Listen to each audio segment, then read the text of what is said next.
Assalamualaikum warahmatullahi wabarakatuh. Nama saya Afiq Sofi bin Anazri dari kelas AM 110-3E. Tentu anda tertanya mengapa saya berada di sini.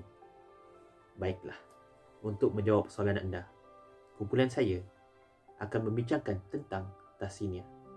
Ianya terdiri daripada saya sendiri, Afiq Sofi, saudara Nabil Haziq bin Muhammad Nur, saudara Anwar Syukri bin Muhammad, saudara Hanif bin Jasni, dan satu-satunya kaum hawa, iaitu saudari Putri Arisa binti Hasan Asbur. Saya pasti anda semua tertunggu-tunggu untuk mendengar penjelasan tentang tahsiniah. Tanpa membuang masa, mari kita kepada saudara Hanif untuk pengenalan tentang tahsiniah. Assalamualaikum warahmatullahi wabarakatuh. Sebelum saya memperkenalkan apa itu tahsiniah, izinkan saya memperkenalkan diri saya terlebih dahulu. Nama saya Muhammad Hanif bin Jasni, saya dari AM 110-3E. Tahsiniah merupakan salah satu daripada teras pengurusan fiqh aulawiyat selain daruriyat dan hijiyat. Tahsiniah ialah maslahah yang diperlukan sebagai kesempurnaan untuk menjaga kehormatan hidup manusia yang melibatkan kemuliaan akhlak dan adat yang baik serta meninggalkan keadaan yang buruk menurut akal yang waras. Sekiranya tidak diberikan perhatian kepada maslahah tahsiniah ini secara berterusan, akan juga berlaku kepenjangan dalam kehidupan hidup manusia. Maslahah ini terkandung di dalam perkara-perkara sunat seperti mandi Jumaat, makan wangian untuk ke masjid. Di dalam muamalat ialah larangan meminang di atas pinangan orang lain, dan di dalam adat seperti adab-adab makan, adab berjiran, bertamu dan sebagainya. Begitu juga Islam melarang umatnya membunuh paderi, meruntuh tempat ibadat, memusnahkan tumbuhan di dalam peperangan dan sebagainya. Hal ini pada keseluruhannya ia menyentuh peraturan akhlak dalam seluruh aspek pergaulan dan perhubungan. Kembali lagi bersama saya, Afiq Sofi. Hari ini saya akan membincangkan tentang definisi bagi tahsiniah. Tahsiniah yang juga membawa maksud kepada kesempurnaan. Tahsiniah ialah maslahah ataupun kebaikan yang diperlukan sebagai kesempurnaan untuk menjaga kehormatan hidup manusia yang melibatkan kemuliaan, akhlak dan adat yang baik serta meninggalkan keadaan yang buruk menurut akal yang waras. Semua itu diperlukan bagi menjamin kelancaran hidup manusia dalam masyarakat. Ketiadaannya tidak memberi implikasi besar terhadap kehidupan manusia. Dalam konteks maslahah agama, manusia dituntut untuk bersuci dan mengelakkan najis ataupun benda yang memotorkan. Selain daripada itu, menghargai diri dan jiwa manusia dengan bersopan santun ataupun makan dan minum secara bersederhana adalah contoh yang amat bagus bagi mengelakkan berlakunya perkara yang melibatkan tahsiniah. Sekian sahaja definisi bagi tahsiniah. Mari kita bersama dengan saudari Putri Arisa untuk kepentingan tahsiniah dalam konteks umum. Assalamualaikum, nama saya Putri Arisa. Hari ini saya ingin menerangkan tentang kepentingan tahsiniah. Kepentingan atau keperluan tahsiniah ini bukanlah untuk menghindarkan manusia daripada kesukaran, tetapi ianya lebih kepada menambah keselesaan kepada kehidupan manusia. Malah jika manusia menjalankan kehidupan mereka tanpa keperluan tahsiniah, mereka masih boleh hidup secara normal dan tiada kesukaran akan berlaku. Kepentingan tahsiniah yang pertama adalah melakukan amalan sunat. Amalan sunat ini adalah perkara yang jika kita buat, kita mendapat pahala, tapi jika kita tinggalkan, tiada apa yang berlaku. Ini juga berkait rapat dengan topik kita, di mana jika kita buat, kita menjadi lebih baik, tapi jika kita tinggalkan, tiada apa yang berlaku kepada kita. Antara contoh-contoh amalan sunat adalah seperti memotong kuku, membaca surah Al-Kahfi dan memperbanyakkan solat duha.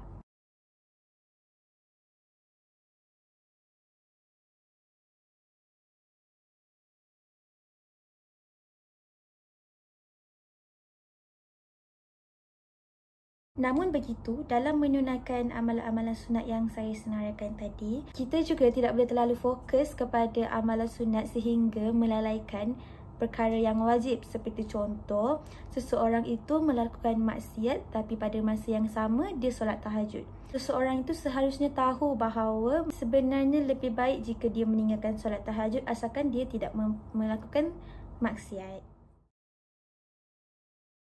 Seterusnya, kepentingan tasniah yang kedua adalah dengan menjaga adab makan dan minum. Adab makan dan minum ini adalah sebenarnya perkara yang dipandang remeh oleh orang ramai. Padahal, dengan menjaga adab makan dan minum, ia akan memberikan banyak kebaikan kepada diri kita. Seperti kesihatan kita akan lebih bertambah baik dan juga mengurangkan risiko kita untuk mendapat penyakit.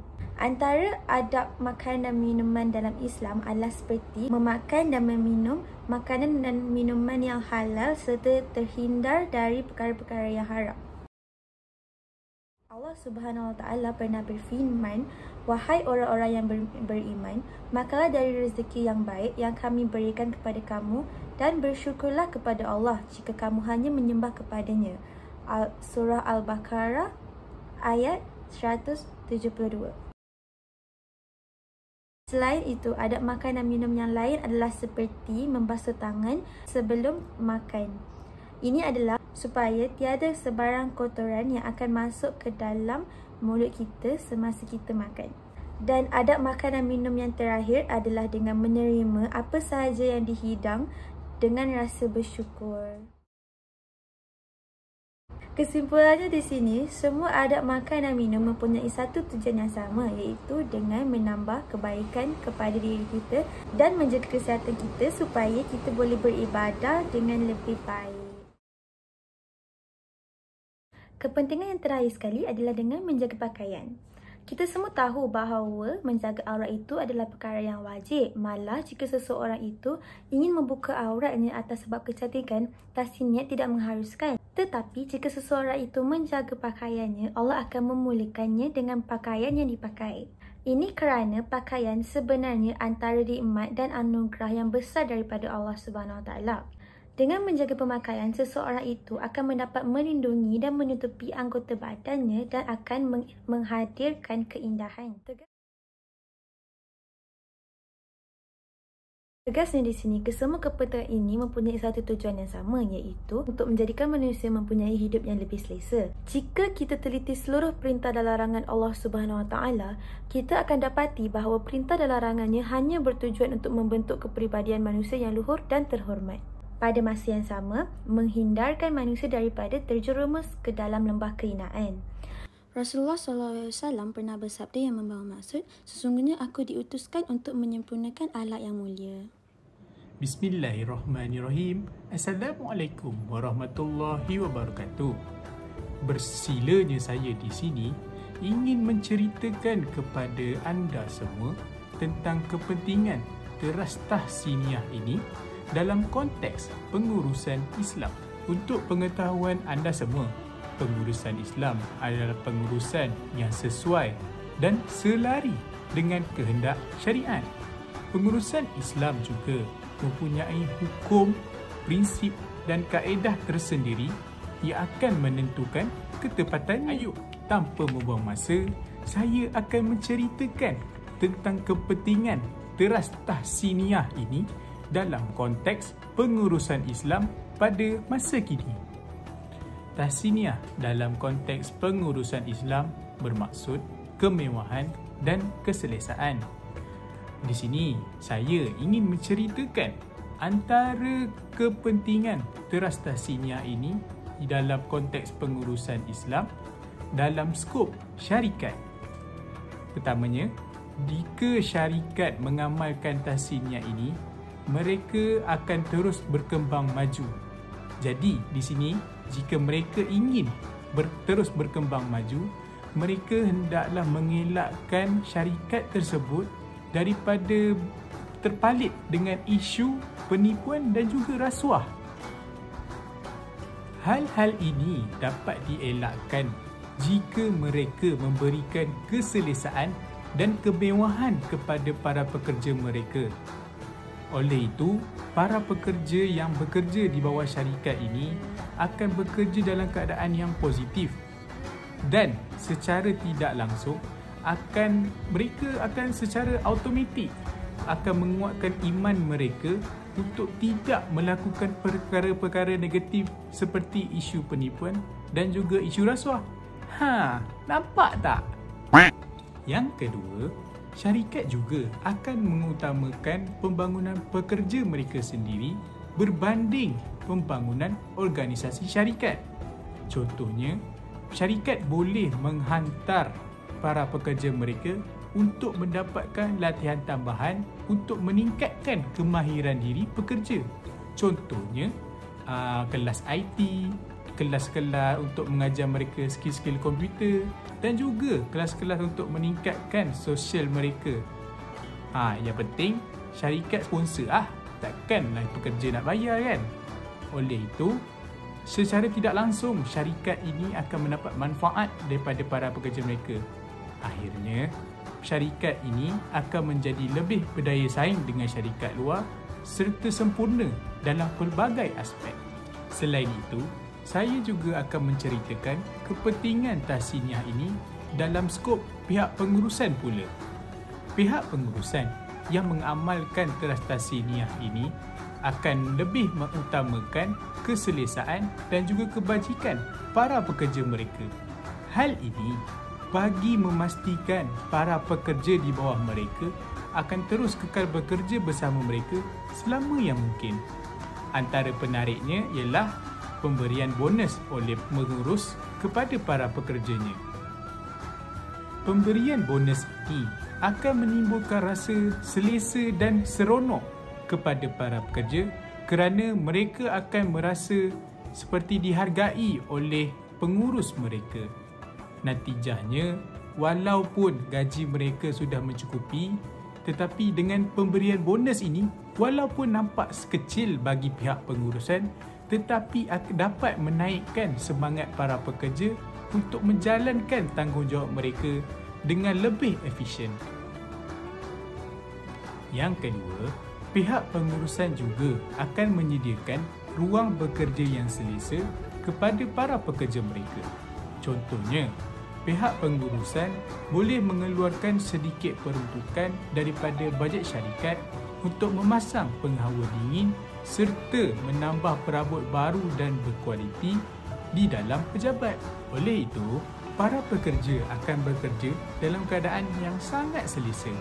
Hal ini dapat memberikan mereka motivasi yang cukup untuk melaksanakan tanggungjawab terhadap tugasan mereka. Skrip macam dah habis. Mohon maaf jika ada salah bicara. Sekian, terima kasih. Bismillahirrahmanirrahim. Assalamualaikum warahmatullahi taala wabarakatuh. Sebelum saya meneruskan kepentingan tahsiniah di dalam pengurusan Islam, izinkan saya memperkenalkan nama saya.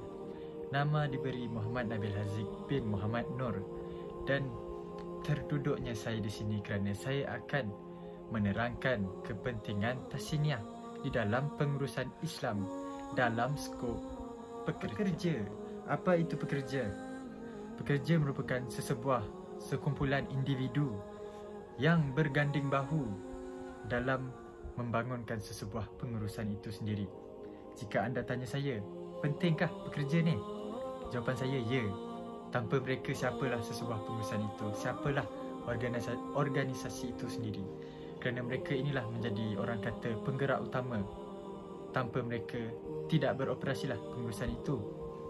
Jadi, pada tajuk kita kali ini, adakah penting bagi setiap pekerja mempunyai nilai-nilai tahsiniah di dalam diri mereka? Adakah penting? Jawapan saya, ya. Seperti kita semua sedia maklum, tahsiniah itu bermaksud kesempurnaan. Kesempurnaan dari segi apa? Kesempurnaan daripada pelbagai aspek termasuk adab dan akhlak.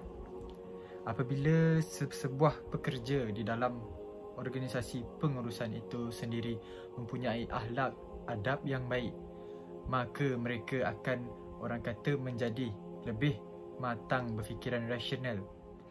Hal ini secara tidak langsung akan membuatkan suasana dalam pengurusan itu sendiri menjadi lebih harmoni. Selain itu juga, apabila suasana sudah harmoni di dalam pengurusan itu. Hal ini secara tidak langsung akan membuatkan para pekerja semua menjadi lebih bersemangat untuk bekerja di dalam suasana yang harmoni dan aman, insya-Allah. Seterusnya, apabila tersematnya nilai-nilai kesempurnaan di dalam diri pekerja di sesebuah pengurusan itu sendiri, perkara ini secara tak langsung akan menjauhkan para pekerja daripada mempunyai sifat iri hati maupun dendam. Sebagai contoh yang boleh diberi sifat iri hati itu ialah apabila seseorang pekerja itu diberi tawaran untuk dinaikkan pangkat, dan apabila kawannya seorang lagi mendengarkan bahawa berita itu, jadi maka akan tercetuslah idea-idea jahat dalam usaha mengkhianati kawan sendiri. Itu adalah sebagai contoh, itu adalah contoh yang boleh diberikan oleh saya bermaksud iri hati. Apabila tersematnya perasaan tasniah, apabila adab mereka sudah baik, maka hal ini akan membuatkan mereka jauh daripada perasaan sebegitu.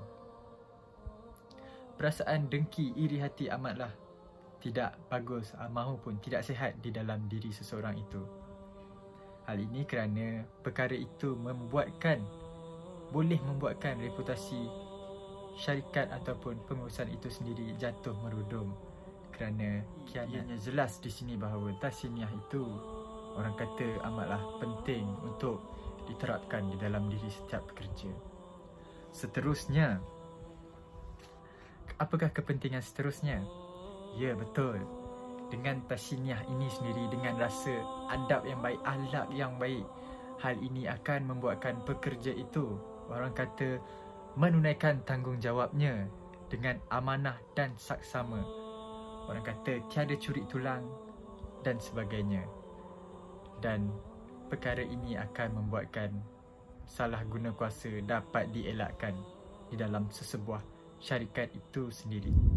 Rasulullah sallallahu alaihi wasallam pernah bersabda, wajib ke atasmu berlaku jujur, kerana sesungguhnya kejujuran itu membawa kepada kebaikan, dan kebaikan itu membawa kepada syurga. Serta bagi orang yang berlaku jujur dan memelihara kejujurannya, serta ditulis di sisi Allah sebagai orang yang jujur. Hadis riwayat Tirmizi. Jelaslah di sini dengan penerapan sikap tahsiniah di dalam diri pekerja itu sendiri mampu membuatkan pengurusan itu sendiri, orang kata, mampu mencipta namanya sendiri oleh kerana sikap-sikap pekerjanya sendiri. Dan selain itu juga, dengan hal ini juga akan membuatkan pengurusan itu berjaya di dunia dan insya-Allah di akhirat kelak. Kesimpulannya, maslahah tahsiniah ialah sesuatu yang sangat baik untuk kita sebagai makhluk yang dimuliakan oleh Allah. Hal ini agar kita dapat menjauhi suasana yang kurang baik yang dipandang rendah oleh akal yang sempurna dan matang. Apabila terwujudnya tahsiniah ini, kita dapat menunjukkan bahawa manusia ini benar-benar mulia. Hal ini kerana ia membantu menjadikan kita sebagai seorang manusia yang lebih bagus. Seperti contohnya, apabila demi memelihara agama Islam yang mulia ini, ketika hendak solat, hendaklah kita memakai pakaian yang bersih dan baik. Jika seseorang tidak melakukan tahsiniah ini, seorang itu tidak akan mati ataupun berada dalam kesusahan. Namun, manusia yang beradab tidak sepatutnya melakukan perkara yang bertentangan dengan tahsiniah. Akhir sekali, inilah sebenarnya matlamat utama ajaran Islam secara ringkas. Kalau kita tinjau dan teliti secara objektif dengan hati yang suci, kita akan dapati bahawa segala ajaran Islam dan hukum hakam yang diterapkan dalam apa jua bidang terserah kepada mencapai matlamat yang disebutkan. Ia bukan diwahyukan untuk menyusahkan atau mengganggu kehidupan manusia, tetapi untuk menjamin kehidupan mereka supaya lebih harmoni dan sempurna. Terima kasih.